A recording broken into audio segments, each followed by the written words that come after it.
Ladies and gentlemen, Sheriff Mark Lamb. Thank you.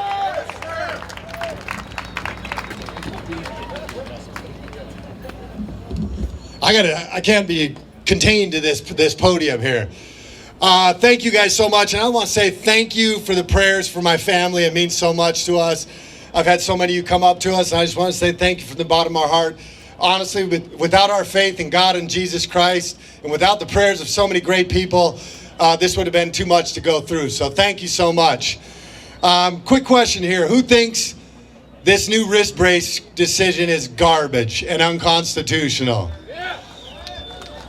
I thought I'd get more applause than that, but I'd be honest with you. But I'll tell you, as a sheriff, I see this as unconstitutional, exactly what it is. The ATF is not a legislative branch of government, and this is a slippery slope to allow them to start making decisions like this, because who knows what's next? What are they going to determine is within their scope to make illegal again?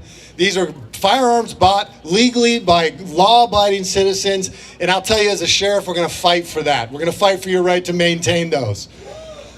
I want to tell you a quick little story. It's an Aesop fable. For those of you who are literary people, Aesop writes a bunch of little fables. They don't always end well, but I got a fable for you. It's about a lion and a farmer.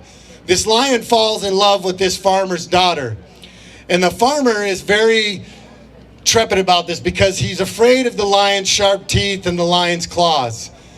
But the lion and his daughter continue to fall in love, and at one point the farmer realizes he's probably not going to be able to stop this, and certainly too scared to stop the lion from loving his daughter. When he asks the lion, he says, "I'm just concerned about your sharp claws and your sharp teeth. They might hurt my daughter."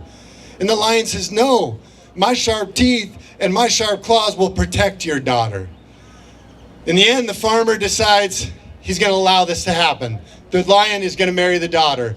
So he goes to the lion, he says, "I'm going to let you marry my daughter on one condition. That condition is you have to take out your teeth and claws." Now the lion, he loves his teeth and claws. It's who he is. He protects his family. He protects himself with it. But he loves the daughter so much he decides, for safety, that he's going to remove his teeth and claws. He does so, and when he recovers, he comes back to the farmer to tell him that he's ready to marry his daughter. He removed his teeth and his claws, and the farmer proceeds to club him to death. The moral to the story, as tragic as this is that you have teeth and claws, sharp teeth and claws. We don't use it to hurt other people. We use it to protect ourselves and our loved ones, and we use it to protect the country we love. In the end, you never want to give up your sharp teeth and claws. And you certainly don't want to do it at the behest of the farmer. This is to keep him in check too. So in the end, the moral to the story is do not give an inch on your Second Amendment rights. And when you're talking about Second Amendment, put it in a perspective that they can understand. They want to look at it as guns. Take the guns out of it. This is the Second Amendment to the Constitution.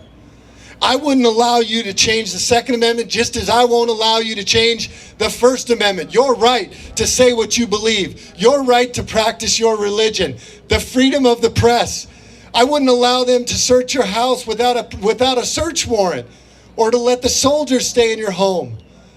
That is how you have to look at this. If we're going to start changing amendments, which the Second Amendment is, then don't think they're not going to come after the First Amendment, the Third Amendment, the Fourth Amendment.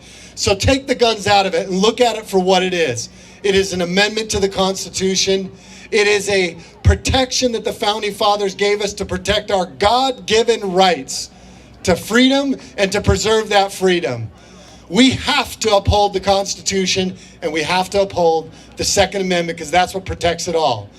Guys, I have loved being the sheriff. This has not been a decision come easily, but I am seriously making it. I love protecting it on a local level, but I am seriously considering making a run at the U.S. Senate so I can go to Washington and protect these rights for you. So keep out your eye on social media. Look out for a possible announcement, because we're going to take this fight and we're going to restore law and order and the Constitution to Washington, D.C. God bless all of you guys, and God bless America. Hey, what are we doing about the farmer near the border? He's got a great question. What are we going to do? You guys all need to reach out to your politicians and let them know how much, if you don't appreciate what's happened to the farmer who used self-defense. I don't know all the details to the case, but what I can assure you is the bond seems a little bit excessive, and you guys should let your voices heard on that. Let's do something about it. Bring it up and have a rally over there. You know, Guys. You want to be out there? Let's do something about it. Thank you. Here's one thing. Remember, the power is in the people. You have the power. Let your voices be heard. My voice is goes only so far. Let your voices be heard. You're a leader, and I appreciate you bringing it up. Thank you. Thank you. Right on, Senator.